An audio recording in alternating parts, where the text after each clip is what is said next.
गीता किसी विशेष व्यक्ति, किसी जाति, वर्ग, पंथ, देश काल या किसी रूढ़िग्रस्त संप्रदाय का ग्रंथ नहीं है, बल्कि ये सार्वलौकिक तथा सार्वकालिक धर्मशास्त्र है। ये प्रत्येक देश, प्रत्येक जाति, प्रत्येक आयु के, प्रत्येक स्त्री पुरुष के लिए, सबके लिए है। सचमुच गीता संपूर्ण मानव जाति का धर्मशास्त्र है और कितने गौरव की बात है कि गीता आपका धर्मशास्त्र है।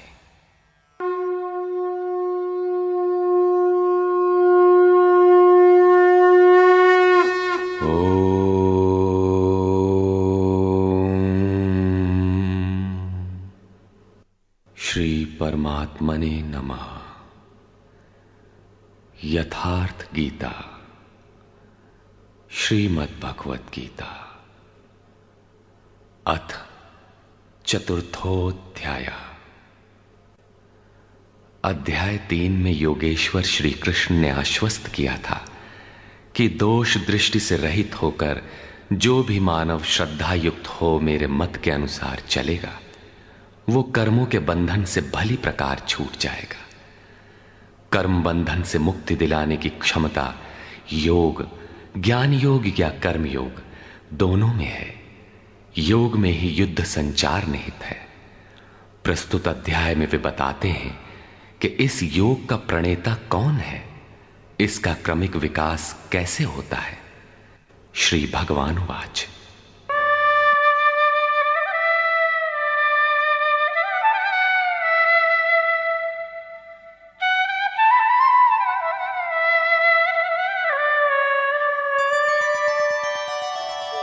इमं विवस्वते योगं प्रोक्तवानहमव्ययं विवस्वान्मनवे प्राह मनुरिक्ष्वाकवे ब्रवीत्।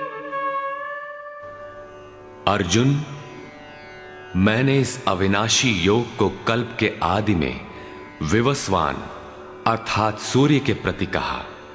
विवस्वान ने मनु से और मनु ने इक्ष्वाकु से कहा। किसने कहा? मैंने। श्री कृष्ण कौन थे?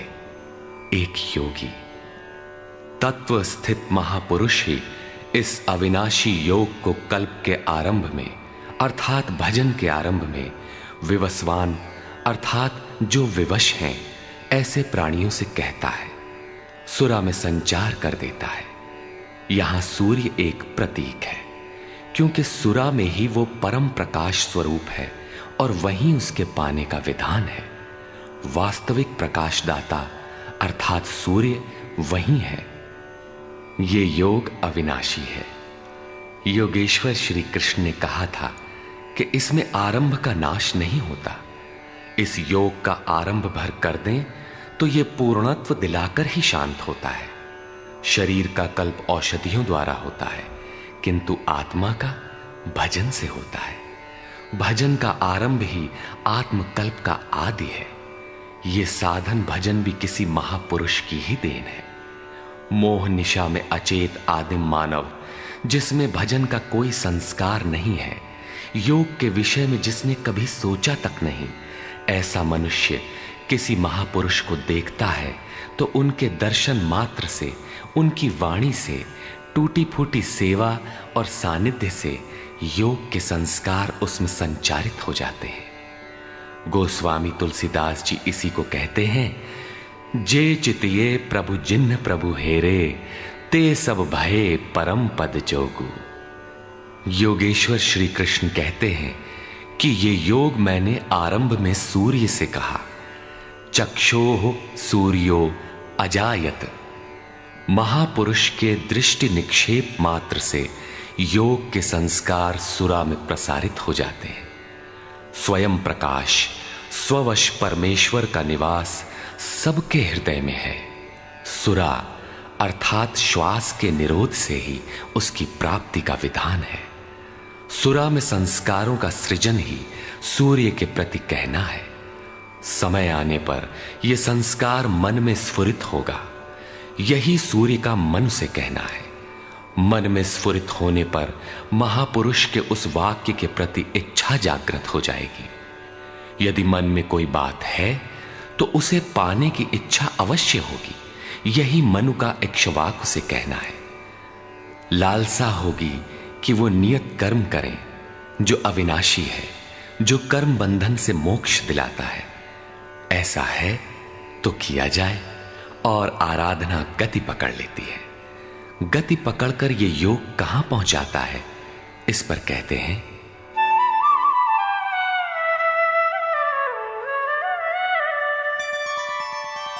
एवं परंपरा प्राप्तम इमं राजर्षयो विदुः सकाले नेह महता योगो नष्टः परंतप। इस प्रकार किसी महापुरुष द्वारा संस्कार रहित पुरुषों की सुरा में, सुरा से मन में, मन से इच्छा में और इच्छा तीव्र होकर क्रियात्मक आचरण में ढलकर ये योग क्रमशः उत्थान करते करते राजर्षि श्रेणी तक पहुंच जाता है। उस अवस्था में जाकर विदित होता है। इस स्तर के साधक में रिद्धियों सिद्धियों का संचार होता है। वो योग इस महत्वपूर्ण काल में इसी लोक अर्थात शरीर में प्रायः नष्ट हो जाता है। इस सीमा रेखा को कैसे पार किया जाए? क्या इस विशेष स्थल पर पहुंचकर सभी नष्ट हो जाते हैं? श्री कृष्ण कहते हैं, नहीं, जो मेरा आश्रित है, मेरा प्रिय भक्त है, अनन्य सखा है, वो नष्ट नहीं होता।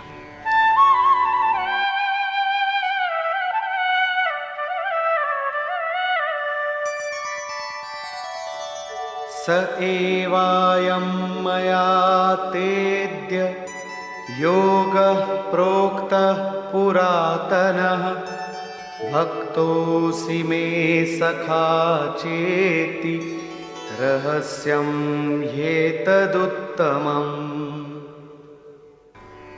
वो ही ये पुरातन योग अब मैंने तेरे लिए वर्णन किया है, क्योंकि तू मेरा भक्त और सखा है और ये योग उत्तम रहस्यपूर्ण है। अर्जुन क्षत्रिय श्रेणी का साधक था, राजर्षि की अवस्था वाला था, जहां रिद्धियों सिद्धियों के थपेड़े में साधक नष्ट हो जाता है। इस काल में भी योग कल्याण की मुद्रा में ही है, किंतु प्रायः साधक यहां पहुंचकर लड़खड़ा जाते हैं। ऐसा अविनाशी किंतु रहस्यमय योग श्री कृष्ण ने अर्जुन से कहा, क्योंकि नष्ट होने की अवस्था में अर्जुन था ही। क्यों कहा?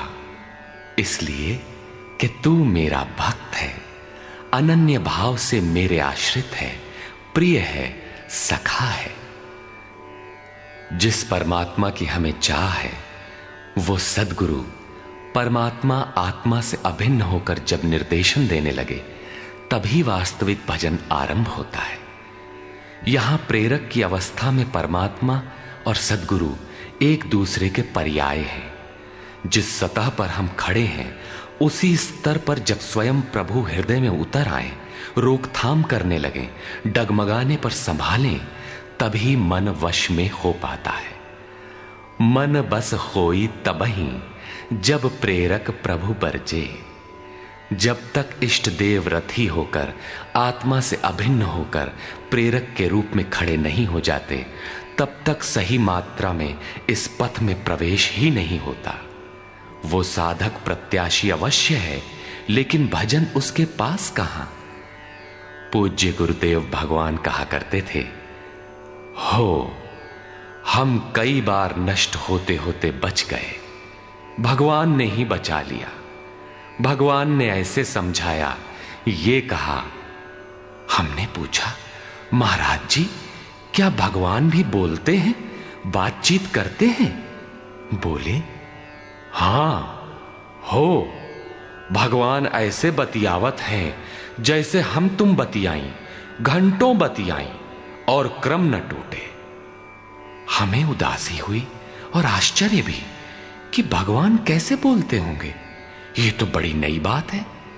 कुछ देर बाद महाराज जी बोले, काहे घबराता है, तो हूं से बतियाई हैं। अक्षरशः सत्य था उनका कथन, और यही सख्य भाव है। सखा की तरह वे निराकरण करते रहें, तभी इस नष्ट होने वाली स्थिति से साधक पार हो पाता है। अभी तक योगेश्वर श्री कृष्ण ने किसी महापुरुष द्वारा योग के आरंभ, इसमें आने वाले व्यवधान, उससे पार पाने का रास्ता बताया। इस पर अर्जुन ने प्रश्न किया। अर्जुन उवाच,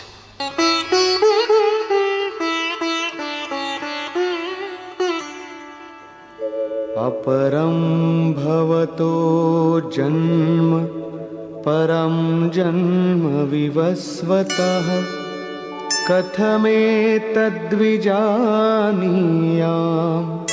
त्वमादौ प्रोक्तवानिति। भगवान, आपका जन्म तो अपरम अब हुआ है, और मेरे अंदर सुरा का संचार बहुत पुराना है, तो मैं कैसे मान लूं कि इस योग को भजन के आदि में आपने ही कहा था। इस पर योगेश्वर श्री कृष्ण महाराज बोले। श्री भगवान वाच,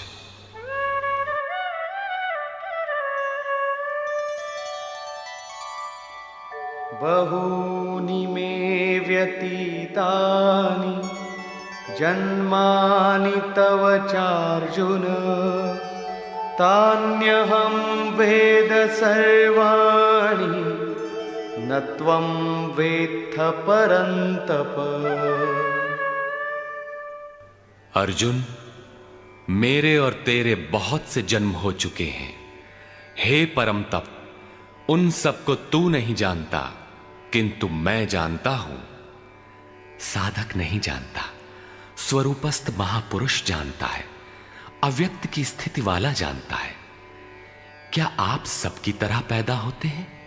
श्री कृष्ण कहते हैं, नहीं, स्वरूप की प्राप्ति शरीर प्राप्ति से भिन्न है।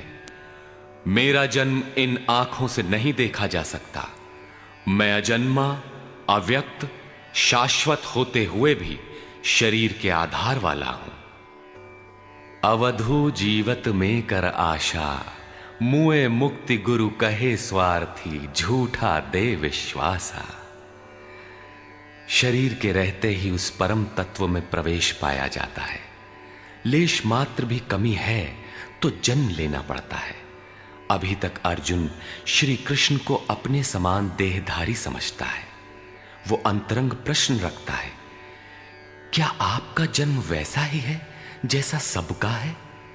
क्या आप भी शरीरों की तरह पैदा होते हैं? श्री कृष्ण कहते हैं,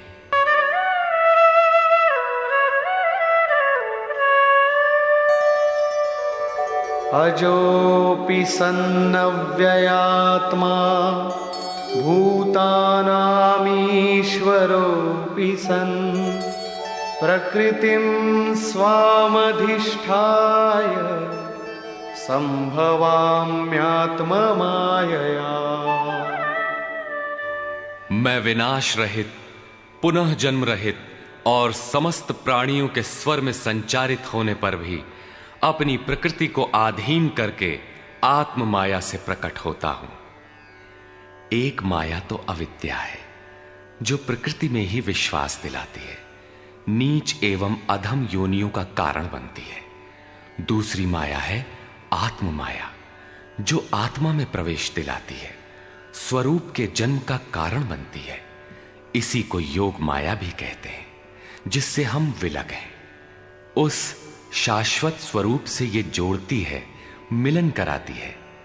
उस आत्मिक प्रक्रिया द्वारा मैं अपनी त्रिगुणमयी प्रकृति को अधीन करके ही प्रकट होता हूं।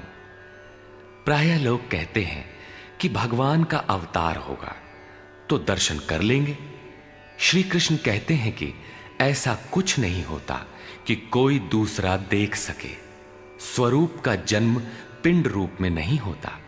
श्री कृष्ण कहते हैं, योग साधना द्वारा, आत्म माया द्वारा अपनी त्रिगुणमयी प्रकृति को स्ववश करके मैं क्रमशः प्रकट होता हूं। लेकिन किन परिस्थितियों में?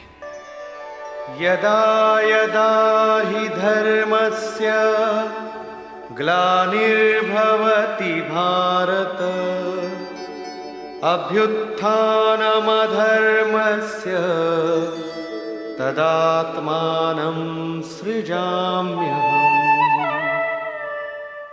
हे अर्जुन, जब जब परम धर्म परमात्मा के लिए हृदय ग्लानि से भर जाता है, जब अधर्म की वृद्धि से भाविक पार पाते नहीं देखता, तब मैं आत्मा को रचने लगता हूं।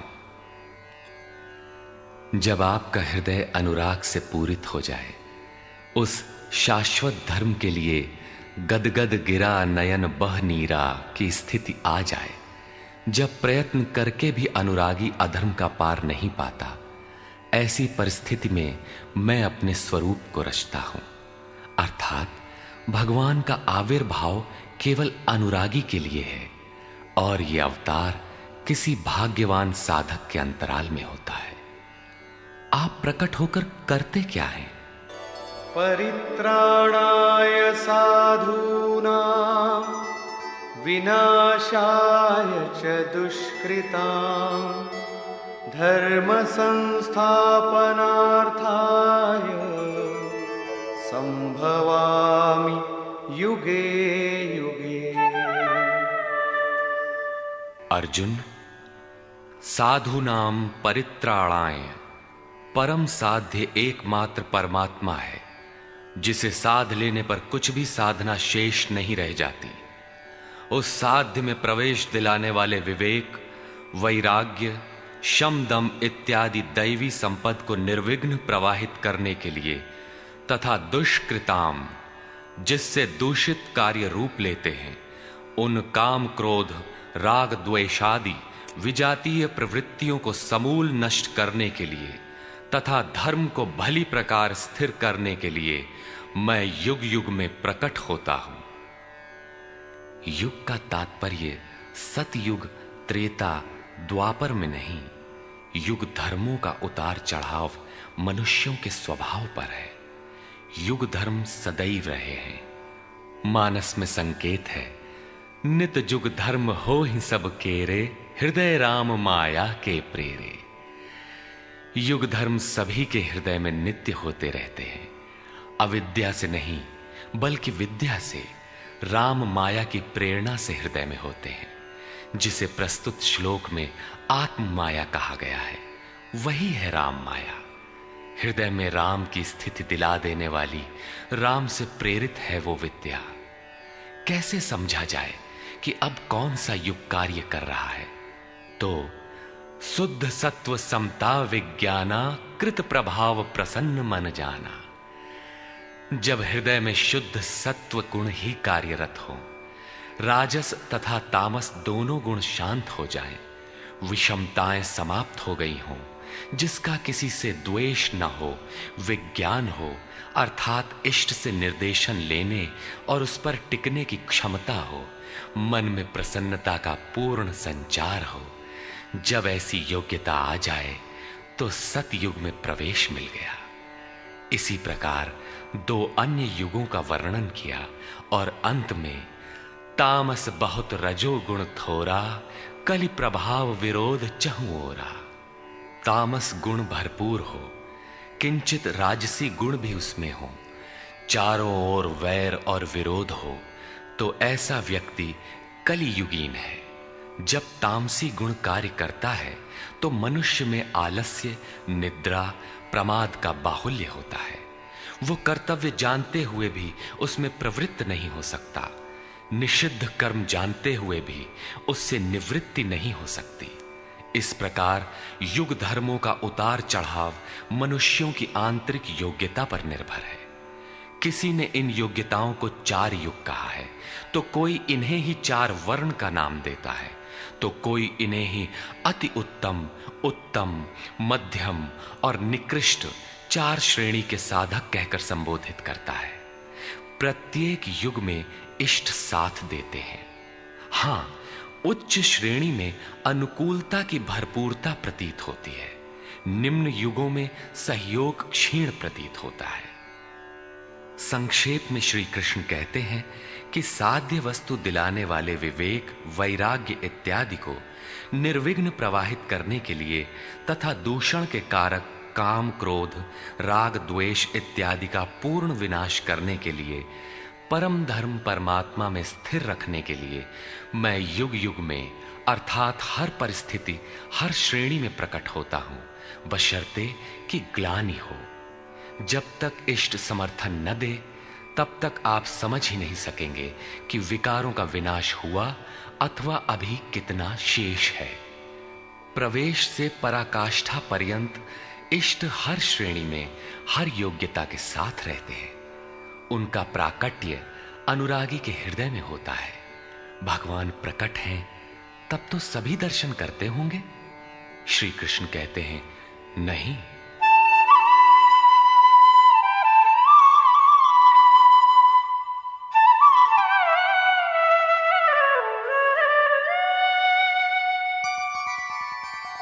जन्म कर्म च मे दिव्यम् एवं यो वेत्ति तत्त्वतः त्यक्त्वा देहं पुनर्जन्म नैति मामेति सोऽर्जुन।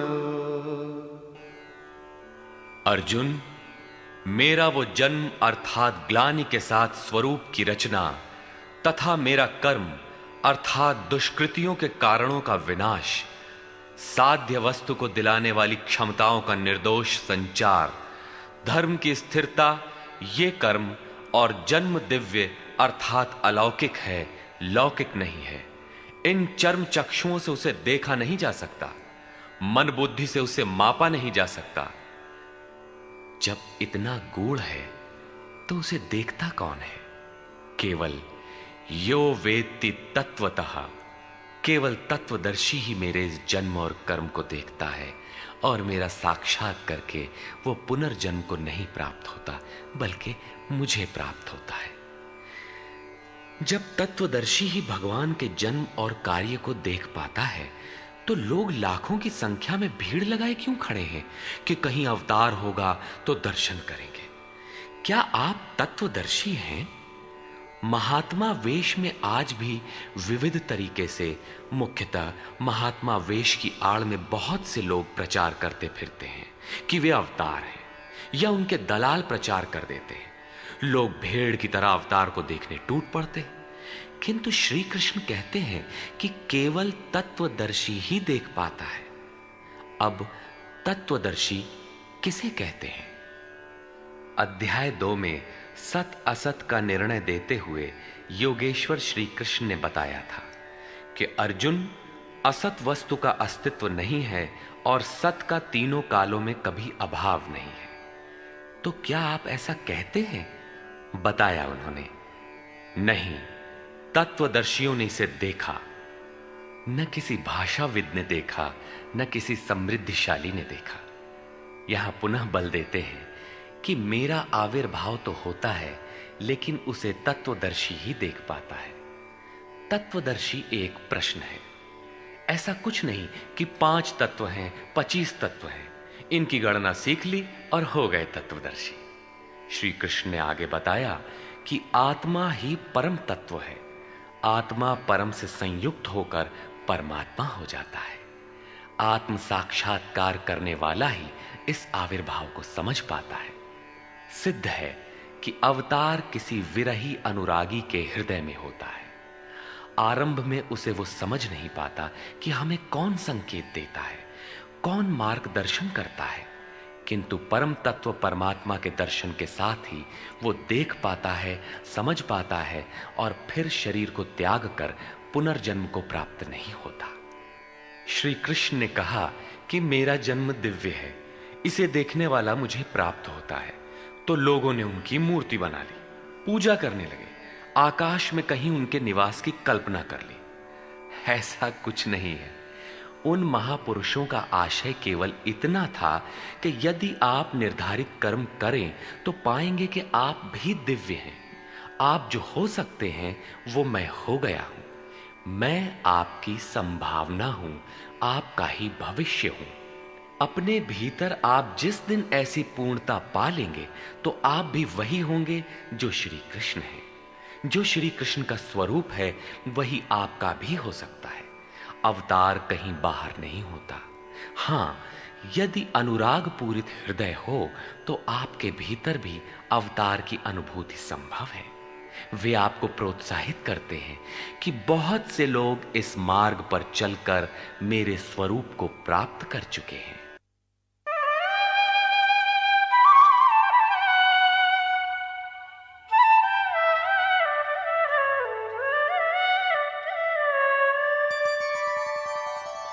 वीतराग भय क्रोधा मन्मया मामुपाश्रिताः बहवो ज्ञानतपसा पूता मद्भावमागता। राग और विराग दोनों से परे वीतराग तथा इसी प्रकार भय अभय, क्रोध अक्रोध दोनों से परे अनन्य भाव से अर्थात अहंकार रहित मेरे शरण हुए बहुत से लोग ज्ञान तप से पवित्र होकर मेरे स्वरूप को प्राप्त हो चुके हैं। अब ऐसा होने लगा हो ऐसी बात नहीं है। यह विधान सदैव से रहा है। बहुत से पुरुष इसी प्रकार से मेरे स्वरूप को प्राप्त हो चुके हैं। किस प्रकार? जिन जिन का हृदय अधर्म की वृद्धि देखकर परमात्मा के लिए ग्लानि से भर गया, उस स्थिति में मैं अपने स्वरूप को रचता हूं। वे मेरे स्वरूप को प्राप्त होते हैं, जिसे योगेश्वर श्री कृष्ण ने तत्व दर्शन कहा था, उसे ही अब ज्ञान कहते हैं। परम तत्व है परमात्मा, उसे प्रत्यक्ष दर्शन के साथ जानना ज्ञान है। ऐसी जानकारी वाले ज्ञानी मेरे स्वरूप को प्राप्त करते हैं। यहां यह प्रश्न पूरा हो गया। अब वे योग्यता के आधार पर भजने वालों का श्रेणी विभाजन करते हैं।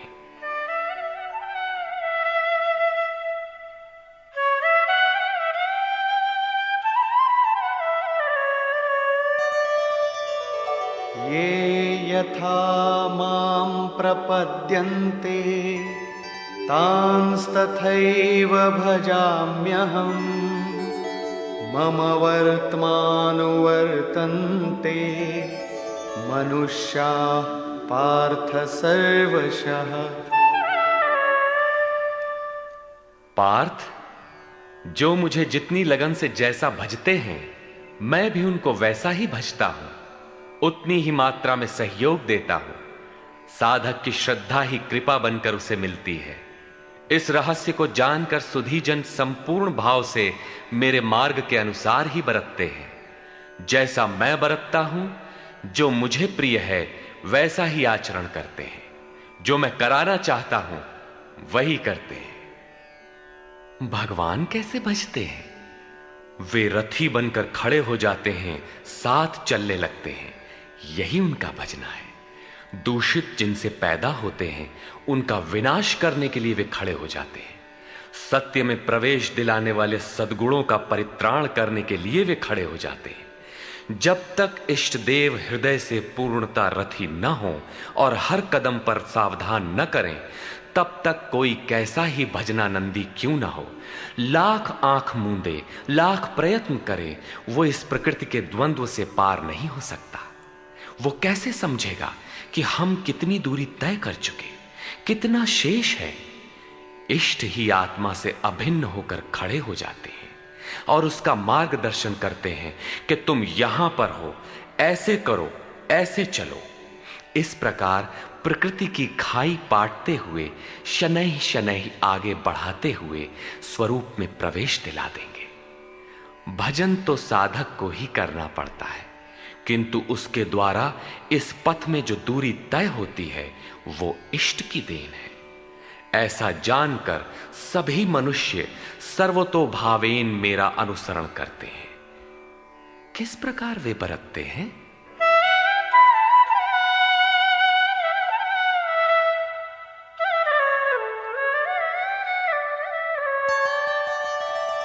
कांक्षन्तः कर्मणां सिद्धिं यजन्त इह देवताः क्षिप्रं हि मानुषे लोके सिद्धिर्भवति कर्मजा। वे पुरुष इस मनुष्य शरीर में कर्मों की सिद्धि चाहते हुए देवताओं को पूजते हैं। कर्म कौन सा? श्री कृष्ण ने कहा, अर्जुन तू नियत कर्म कर। नियत कर्म क्या है? यज्ञ की प्रक्रिया ही कर्म है। यज्ञ क्या है? साधना की विधि विशेष, जिसमें श्वास प्रश्वास का हवन, इंद्रियों के बहिर्मुखी प्रवाह को संयमाग्नि में हवन किया जाता है, जिसका परिणाम है परमात्मा। कर्म का शुद्ध अर्थ है आराधना, जिसका स्वरूप इसी अध्याय में आगे मिलेगा। इस आराधना का परिणाम क्या है? संसिद्धिम, परम सिद्धि परमात्मा, यान्ति ब्रह्म सनातनम, शाश्वत ब्रह्म में प्रवेश, परम नैष्कर्म्य की स्थिति।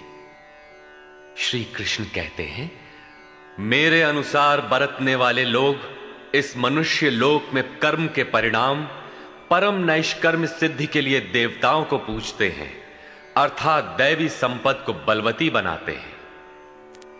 तीसरे अध्याय में उन्होंने बताया था कि इस यज्ञ द्वारा तुम देवताओं की वृद्धि करो, दैवी संपद को बलवती बनाओ। ज्यों ज्यों हृदय देश में वो दैवी संपद उन्नत होगी, त्यों ही त्यों तुम्हारी उन्नति होगी। इस प्रकार परस्पर उन्नति करते हुए परम श्रेय को प्राप्त हो जाओ। अंत तक उन्नति करते जाने की ये अंतःक्रिया है। इसी पर बल देते हुए श्री कृष्ण कहते हैं कि मेरे अनुकूल बरतने वाले लोग इस मनुष्य शरीर में कर्मों की सिद्धि चाहते हुए दैवी संपद को बलवती बनाते हैं, जिससे वो नैष्कर्म्य सिद्धि शीघ्र ही होती है। वो असफल नहीं होती, सफल ही होती है। शीघ्र का तात्पर्य क्या कर्म में प्रवृत्ति होते ही तत्क्षण ये परम सिद्धि मिल जाती है? श्री कृष्ण कहते हैं, नहीं, इस सोपान पर क्रमशः चढ़ने का विधान है। कोई छलांग लगाकर भावातीत ध्यान जैसा चमत्कार नहीं होता। इस पर देखें।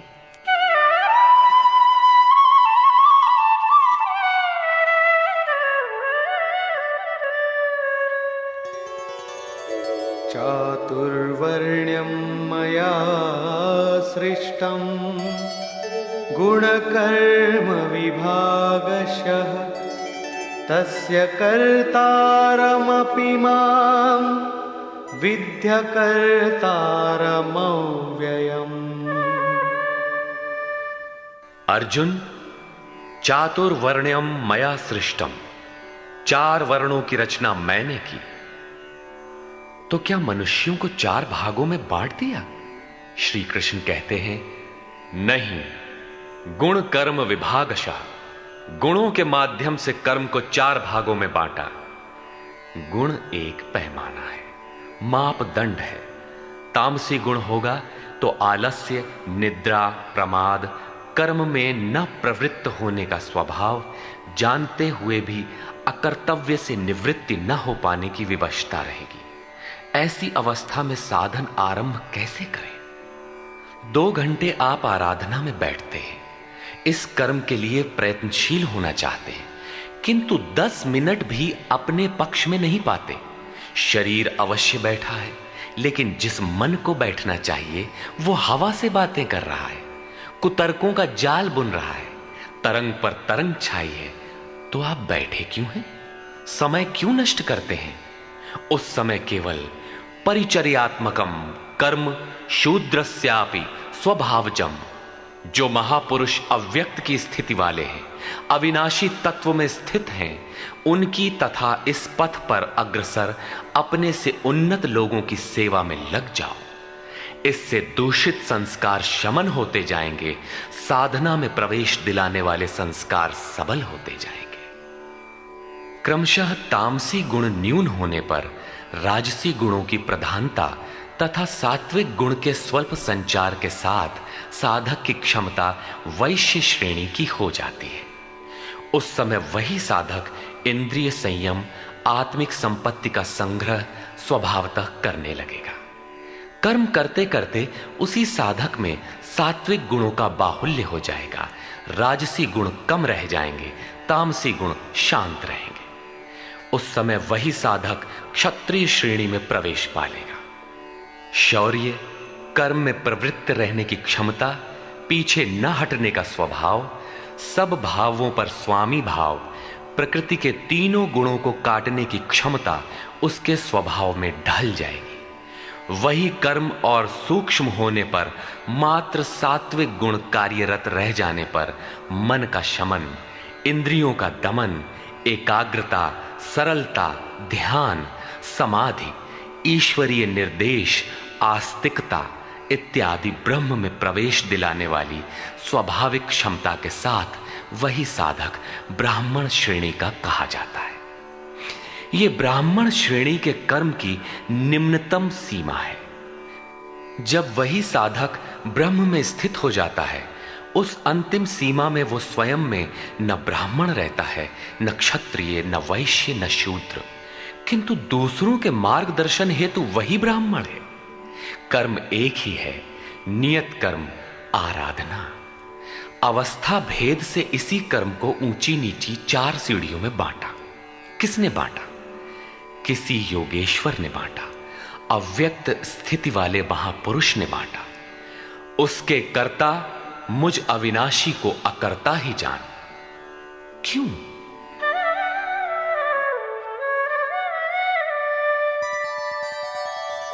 न मां कर्माणि लिम्पन्ति न मे कर्मफले स्पृहा इति मां योऽभिजानाति कर्मभिर्न स बध्यते। क्योंकि कर्मों के फल में मेरी स्पृहा नहीं है। कर्मों का फल क्या है? श्री कृष्ण ने पीछे बताया था कि यज्ञ जिससे पूरा होता है उस क्रिया का नाम कर्म है, और पूर्ति काल में यज्ञ जिसकी रचना करता है उस ज्ञानामृत को पान करने वाला शाश्वत सनातन ब्रह्म में प्रवेश पा लेता है। कर्म का परिणाम है परमात्मा। उस परमात्मा की चाह भी अब मुझे नहीं है, क्योंकि वो मुझसे भिन्न नहीं है। मैं अव्यक्त स्वरूप हूं, उसी की स्थिति वाला हूं। अब आगे कोई सत्ता नहीं जिसके लिए इस कार्य पर स्नेह रखूं। इसलिए कर्म मुझे लिपायमान नहीं करते, और इसी स्तर से जो भी मुझे जानता है, अर्थात जो कर्मों के परिणाम परमात्मा को प्राप्त कर लेता है, उसे भी कर्म नहीं बांधते। जैसे श्री कृष्ण, वैसे उस स्तर से जानने वाला महापुरुष।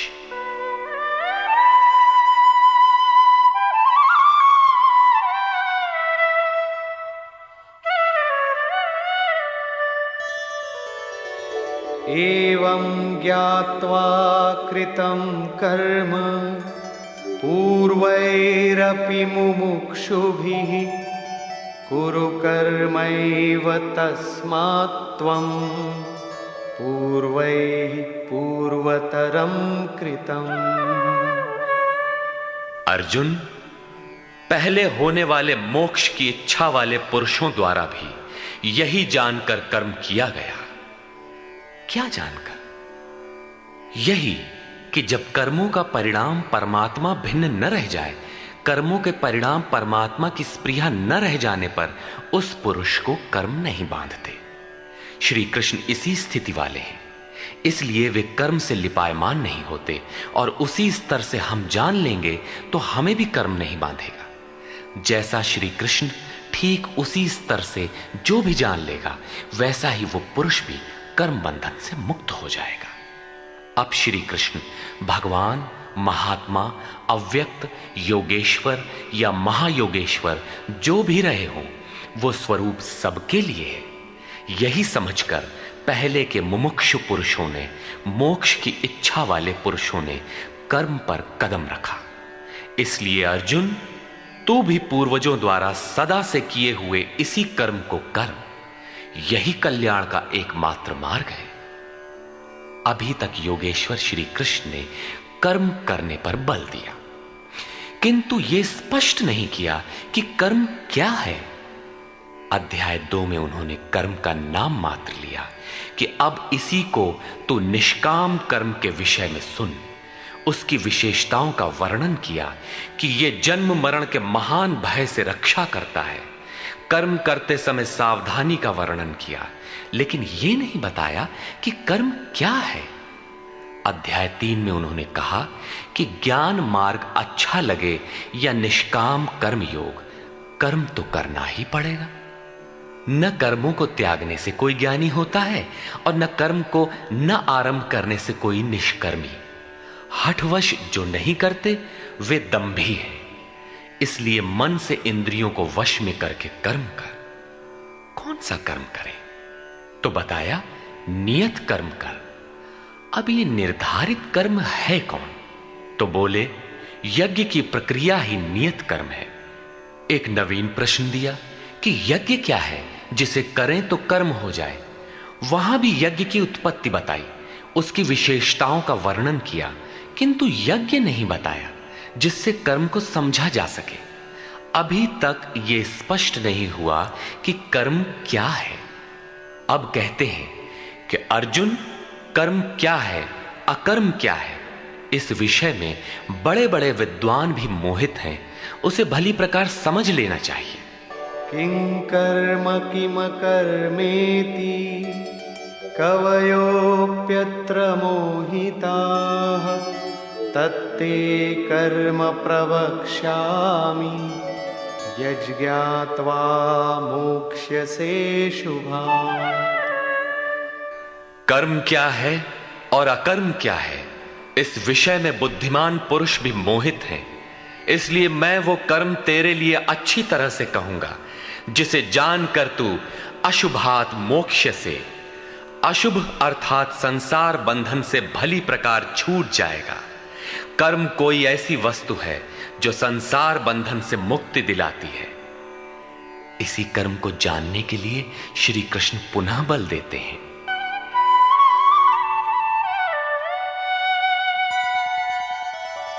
कर्मणो ह्यपि बोद्धव्यम् बोद्धव्यं च विकर्मणः अकर्मणश्च बोद्धव्यं गहना कर्मणो गतिः। कर्म का स्वरूप भी जानना चाहिए, अकर्म का स्वरूप भी समझना चाहिए, और विकर्म अर्थात विकल्प शून्य विशेष कर्म जो आप्त पुरुषों द्वारा होता है उसे भी जानना चाहिए, क्योंकि कर्म की गति गहन है। कतिपय लोगों ने विकर्म का अर्थ निषिद्ध कर्म, मन लगाकर किया गया कर्म इत्यादि किया है। वस्तुतः यहां वि उपसर्ग विशिष्टता का द्योतक है। प्राप्ति के पश्चात महापुरुषों के कर्म विकल्प शून्य होते हैं। आत्मस्थित, आत्मतृप्त, आत्मकाम महापुरुषों को न तो कर्म करने से कोई लाभ है और न छोड़ने से कोई हानि ही है। फिर भी वे पीछे वालों के हित के लिए कर्म करते हैं। ऐसा कर्म विकल्प शून्य है, विशुद्ध है, और यही कर्म विकर्म कहलाता है। उदाहरणार्थ, गीता में जहां भी किसी कार्य में वि उपसर्ग लगा है उसकी विशेषता का द्योतक है, निष्कृष्टता का नहीं। यथा योग युक्तो विशुद्धात्मा विजितात्मा जितेंद्रिय। अभी आपने विकर्म देखा, रहा कर्म और अकर्म, जिसे अगले श्लोक में समझने का प्रयास करें। यदि यहां कर्म अकर्म का विभाजन नहीं समझ सके तो कभी नहीं समझ सकेंगे।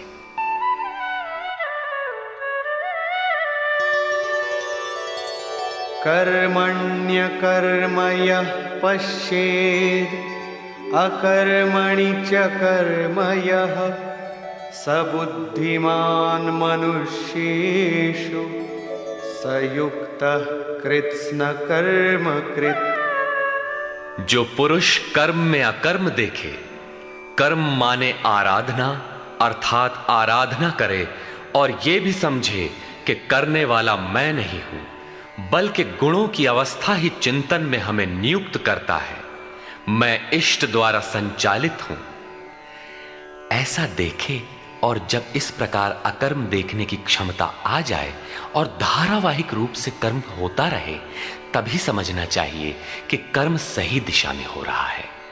वही पुरुष मनुष्यों में बुद्धिमान है, मनुष्यों में योगी है, योग से युक्त बुद्धि वाला है और संपूर्ण कर्मों का करने वाला है। उसके द्वारा कर्म करने में लेश मात्र भी त्रुटि नहीं रह जाती। कर्म का अर्थ है भजन, कर्म का अर्थ है योग साधना को भली प्रकार संपादित करना, जिसका विशद वर्णन इसी अध्याय में आगे आ रहा है। यहां कर्म और अकर्म का केवल विभाजन किया गया, जिससे कर्म करते समय उसे सही दिशा दी जा सके और उस पर चला जा सके।